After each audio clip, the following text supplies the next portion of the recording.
Hi everyone, today is the 18th of May, 2013, and today is episode 4 of ZbrushRush.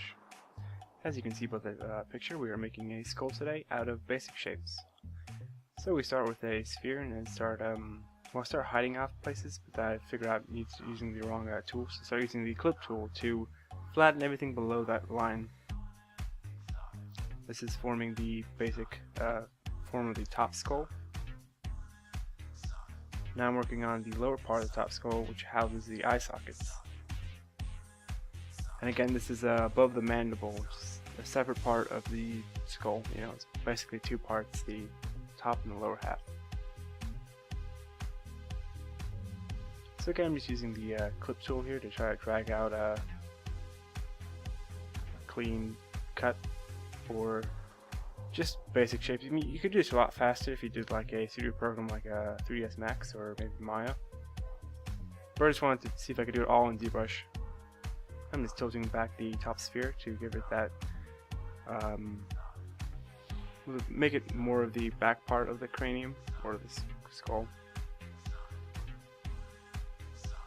Now I'm working on the lower part of the mandible, or yeah, the part that moves, the only part that moves in your whole skull.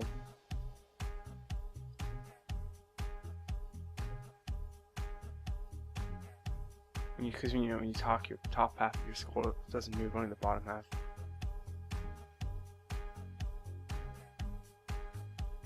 Now with this, I'm going to make the cylinder for where your teeth are.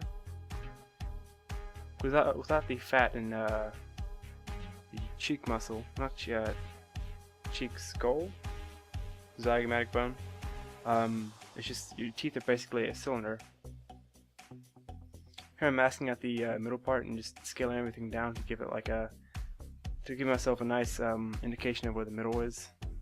And if I smooth everything out, it looks more like teeth. Super basic shape of them when they're together, of course.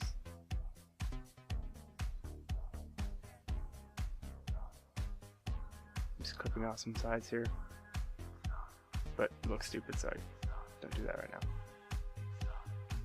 I think here is where I try to shape everything or get everything to the correct ratio by moving everything.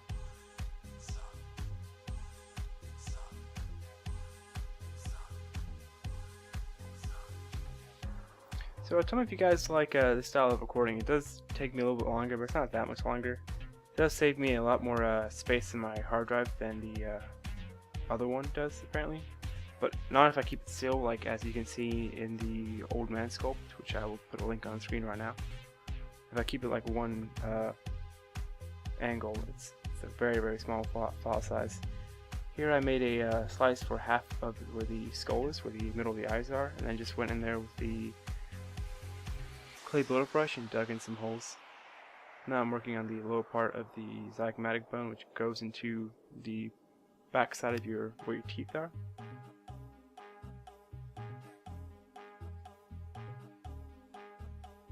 Here for the sculpt, I mostly used the trim dynamic brush and the clay buildup tube or clay buildup brush just to make basic shapes, and then try to make it all maintain that hard feel of a skull by using a lot of the clay or that trim dynamic brush instead of smooth.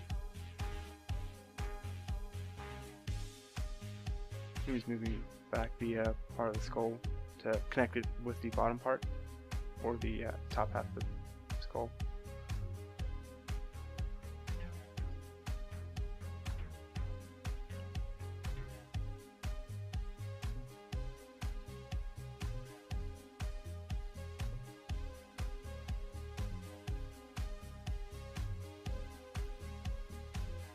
Trying to smooth back the back part so it doesn't stick out.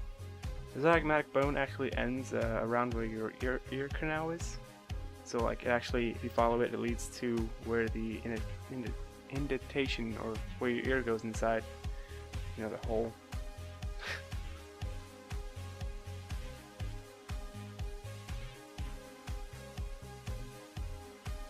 I'm just working on the nose bone.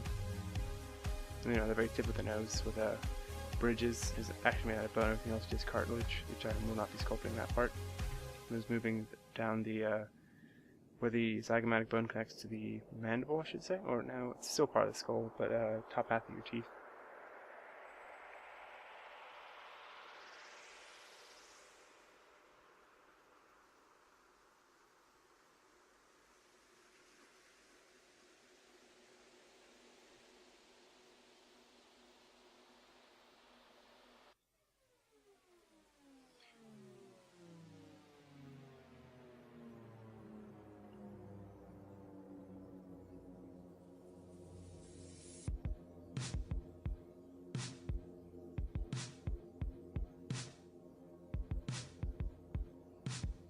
Your cheekbone actually bends in when it comes to your nose.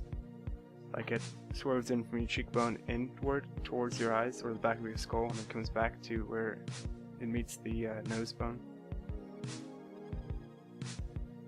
which is connected to the... No, it's not.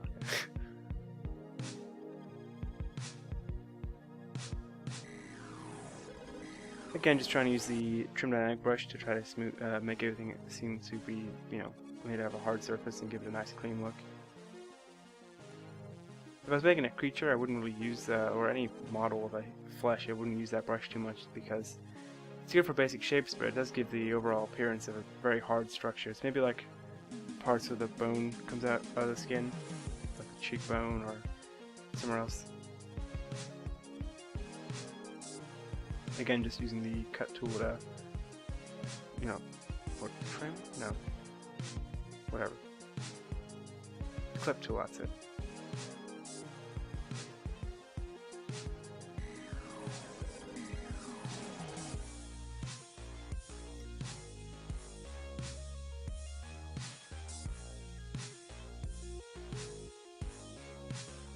Here we go, again, smoothing the chamfer of where I made that change in planes from the teeth to give it a nice overall appearance.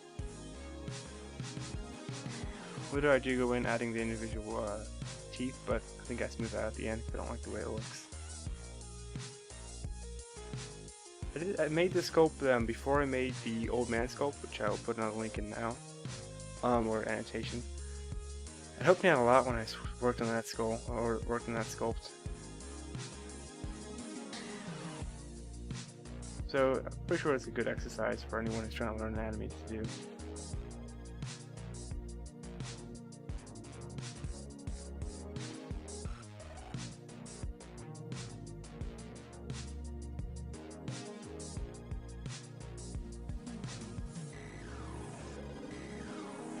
Trying to get the basic overall proportions and shapes of the skull until before I dynamesh it all together. This isn't part of the skull, but I want to include this in anyway, is making the plane of where the ear should go. It starts right behind your jawline, or your mandible, and yeah, so I move it back up. It starts behind the mandible, and also the begins where the zygomatic bone meets your skull, which is the cheekbone. And they are tilted back like that. But I'll just leave them in there for you know, good overall shape. Okay, I had to do a small clip or edit there because apparently it showed the same footage twice, but it should be fine now. I'm just doing the finishing touches on the skull when it's still in separate subtools, and here I am merging them all together with appending, or merging all visible objects together. Then I dynamesh that afterward to make it one poly group with no seamless edges.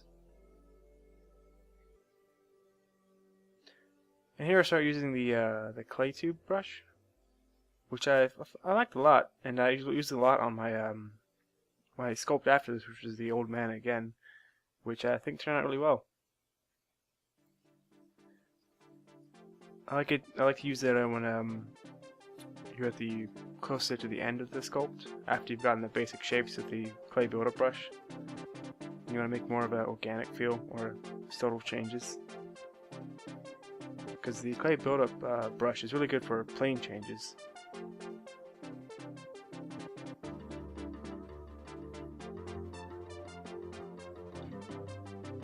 just going over everything, smoothing out, or actually trim dynamicing, if that's a word, out everything that you know, was left by the seams.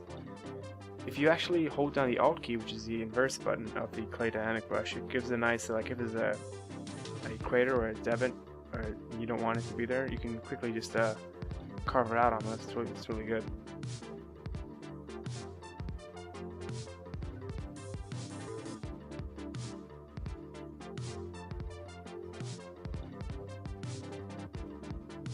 Like here, I'm doing that, which really helps when, again, when there's a huge crevice for no reason. You just want to equalize the surface area or the surface depth.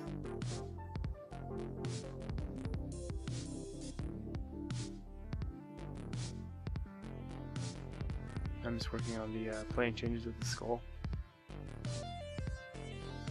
Here I'm using a clay builder brush, to just dig into the nostril cavity.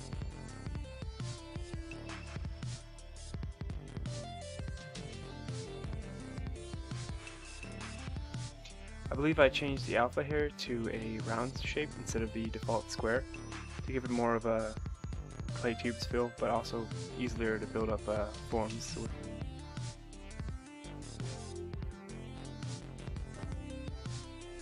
Here's the trim dynamic with Alt.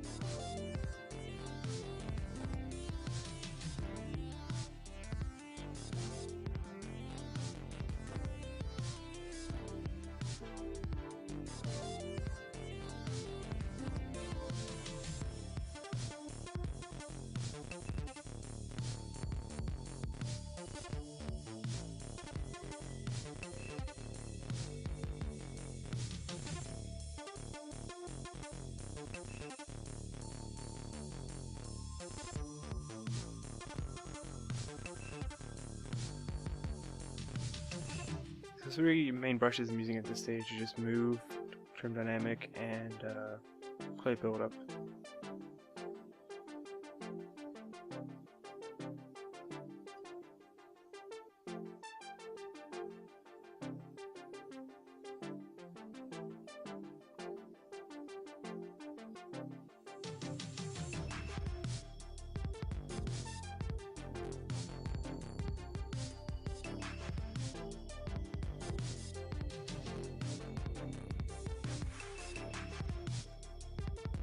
Working in that temple area and the side of the eye socket? Yeah.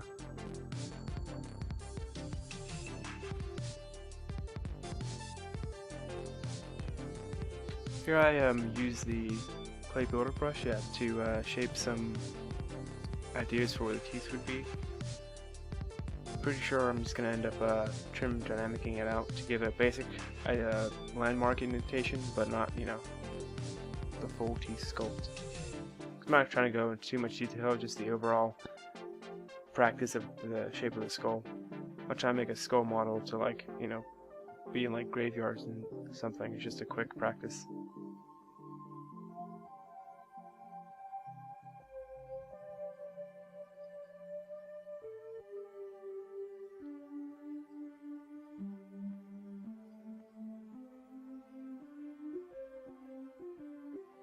I remember that the mandible actually starts it's smaller width-wise than the skull because that's where the masseter muscle is, which is this is the strongest bone or muscle in the human body, which is used for chewing, and also gives the more pronounced it is, the stronger your face and your jawline will be.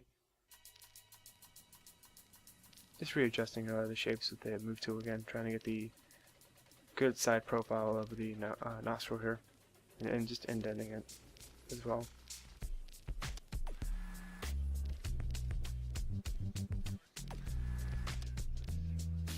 Try to move out the zygomatic bone to give it a nice, so you can still see it from the frontal plane. I'm just going in, I'm pretty sure I'm just refining the skull now.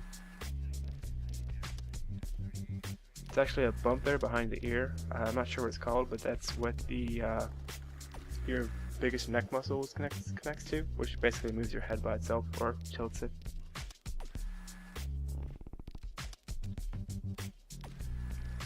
Here I'm trying to make the distinct in the plane because the top of the brow is a big plane change from that to the actual top of the where the cranium starts.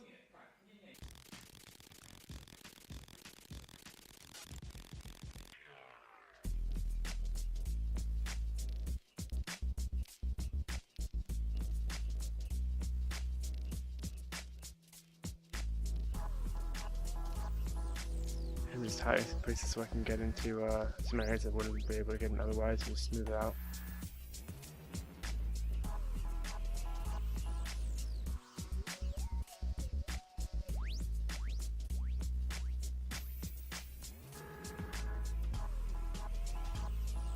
Using pinch brush to just give it nicer seams, as it would, like sharper edges. Using a Damien standard brush to just work on some indentations of where the divisions between the teeth would be. Just to show a comparison of where I started off before I merged them together, I threaded there.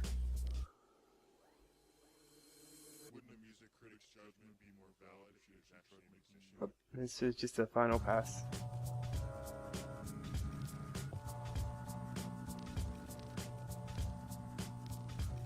So thanks for watching. Please subscribe and post a comment if you want me to change anything or have any questions.